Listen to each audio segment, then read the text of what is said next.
Hi, this is a daily experience as well. It's gonna be about my morning today. uh, and it's right after the date night of yesterday. Um, I woke up at 8 a.m., which is early in the morning for me. So I love working late at night, and I also love spending time with Jesus late at night. So I usually sleep late.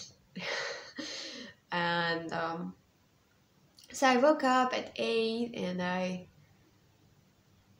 I always, when I wake up early, I always um, put on some worship music, and then I just see whether I feel like falling asleep again, or just waiting on the Lord in silence. Um, and most of the time I fall asleep for a few minutes, then I wake up again, then I worship a bit, and that's how I have my morning. And so I was just doing that for a few hours, like soaking and sleeping and waking up. I usually have alarms set for my time with Jesus in case I fall asleep for a long time. So I don't want to sleep 3 hours straight at 11 or something. It rarely happens, but in case I always. Uh, so just in case, I always set the alarm. So I have all my alarms switched off, and I was over all the alarms, and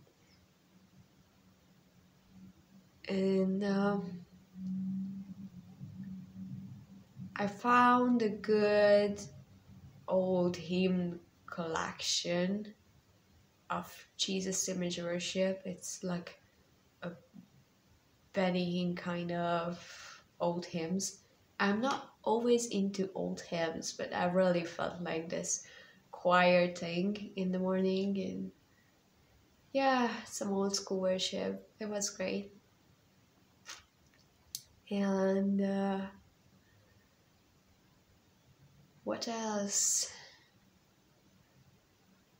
And I had some talks with the Lord about issues that are going on in my life. I try to let go. And it's a great joy to let go. There is a freedom in it and a joy in it. And actually all of our sufferings are related to clinging and controlling. I started to listen to Undoing uh, from Stephanie. It's my favorite album ever. And in 2016, when I met God radically, that was my album. And I had a bit of nostalgic feelings about what the Lord has done in me and with me since that time. So that was an intense time of experiencing God and having great miracles and experiencing great resistance and shocking demonic activities. So it was a strange season in every sense. And now I see my life, how balanced it is right now, and how possible it become. So it was a wild thing back then. And I've just felt how grateful I am to God that He has taken me such a long way, and how faithful He was. And I just had so much trust in Him. If He has made me go through all of this, everything's gonna be all right. And and I didn't do anything right. I was just experimenting. I was wild. I was radical back then. I did a lot of stupid things. And still, it was the best time of my life because I loved him. And I just felt like I knew the Lord way much less than I do now. And still, it was one of the best times of my life. Like, how good it is going to be. What surprises are yet to come if those old times were that good.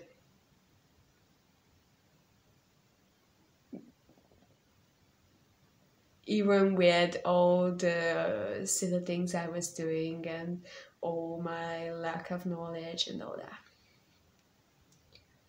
So there was this good kind of nostalgia and this trust in the Lord that if I couldn't mess up my life back then, if God could take care of me back then, then He's gonna well do it now. And then I was listening to Letting Go. This is my favorite song of my life. It is, and this song is Holy Spirit's answer to most of the issues I come up with. So I just enjoy letting go of some new messy things in my life. And then I felt really hungry. Okay, I should really go and have something. Because I always have my time with Jesus without actually leaving my room, maybe for bathroom, but I don't eat or don't do anything because if I start my day, it just there's so many things coming up that usually it's late in the afternoon that I could have time with Jesus again. So the only thing that works for me, not even leaving my room when I wake up and spending time with Jesus. So after a few hours, I can be really hungry. And I really felt like, okay, I should go. But I was doing what I love doing, either in a vision or just in my imagination, that I see him becoming one with me, merging into me.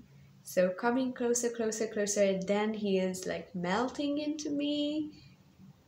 And I know it's a very subjective experience. I don't have a theology on that. But when he's completely in me, in this picture, he just turns in me to have his arms in my arms and have his body completely the way my body is. And there is a great joy of this, like him becoming one with me and melting into me, and it's very exciting. So I was enjoying this, and there are a lot of feelings to it, and I was enjoying this like sensation of like merging, and I was just telling him how much I love him and how much I want him throughout the whole day. And then I felt like I'm so close. Maybe I should ask some of my questions now. And I was like, oh, I can ask him anytime. And it's true, like I have this kind of like gift that I can hear God even if I'm not very close to him. Like I when I was not walking with God, I could prophesy and I could hear God in some sense. So it's something like a skill for me, not just the result of my intimacy. So it's something like you love cooking and you cook great dishes. Like it's something like I can hear God even if I don't really spend that much time with him. So I can hear God when I am not that close.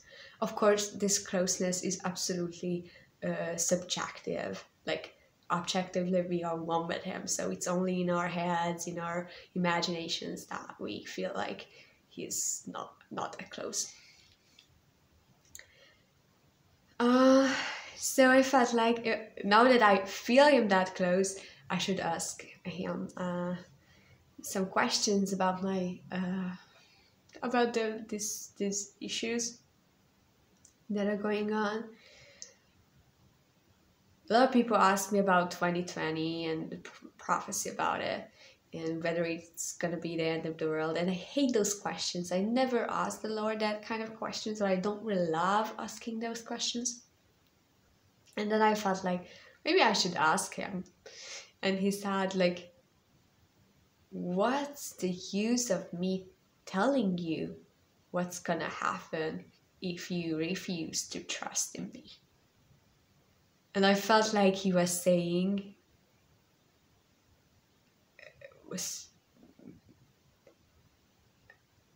with that and something else as well, like I can share like a script with you, but no matter what script I share with you, at the end of it, you still need to trust me. Like, you can't go around this. So it was so funny that you said that. And there was something very important that I have asked the Lord many times, but now I felt like asking Him in this state of mind. And it's a choice I have to make, and He's so funny. He told me that it's okay for me to choose on my own, and He's gonna back it up just as much as if He ordered me to do so. And He said that I can go left and I can go right, and it's gonna be both best. Or I can go left or right without Him, and it's gonna be disaster in every way. So it's my choice, and it's funny because it's a very important thing, and this question and in this, like, I really want to do this thing in my life, like 100% according to the heart of God. And He is always like, okay, you can do whatever, I'm gonna back it up. Oh, it's just funny how, like, when you love God, you are like, I'm your slave, I want to do everything you want me to do. And He's like, you can do whatever. So people always tell me like how important it is to be obedient and telling what He says. Sorry, but and I know it is. He just doesn't communicate with me like that. My heart's intention is to do everything according, in a way that is closest to His heart, of course, based on my limited perceptions. But I want to do it the closest way. And that's why He just tells me, like, you can go this close and a bit less closer and less closer, and these are the options. And the result of this way is that, this way is that, and you can choose. And He kind of trusts me that I will choose the closest way to Him. Actually, there's so much freedom in my walk with God. Like, he's kind of like the father who spoils his child completely. I'm the spoiled daughter, absolutely. Like, most of the time He says, you can do whatever. Then I asked Him about, like, donations I make, and whether he likes the way I give money to people. And he said like, oh, okay, I love it, and it's a great blessing to people, but actually you can have money, so it's not, I don't bless you because you give it away, I bless you because I love you, and you can have money. So it's, I don't give excess money so that you can distribute it, I give excess money so that you can have money. And it was very nice of him. I loved it. I loved it. Many times I felt like if I deal well with money, that's when I'm blessed. And if I do something wrong, he's gonna let me feel how wrong my decision was. Yeah, and it's so good that he's not like that. Yeah. So yes, that was my conversation.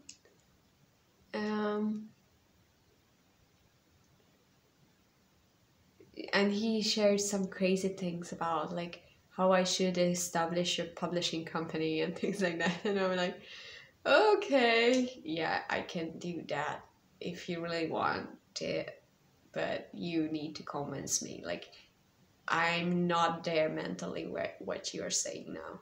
Like, and many times when he says something like extreme, I always tell him like, I am like, I want what you want, but actually now I just can't do it because my mind is not there. Like, I can't believe that it is possible.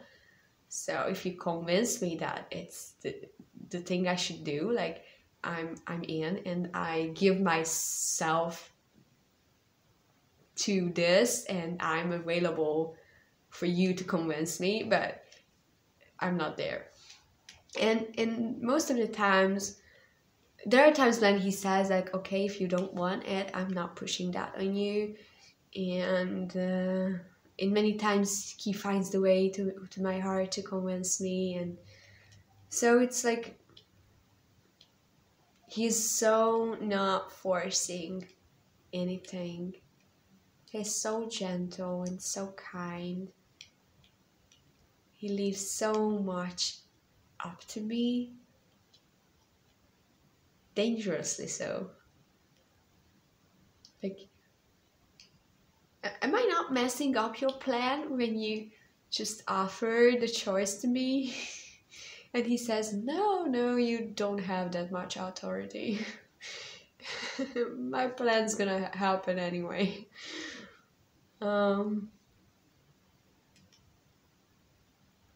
Yeah. So,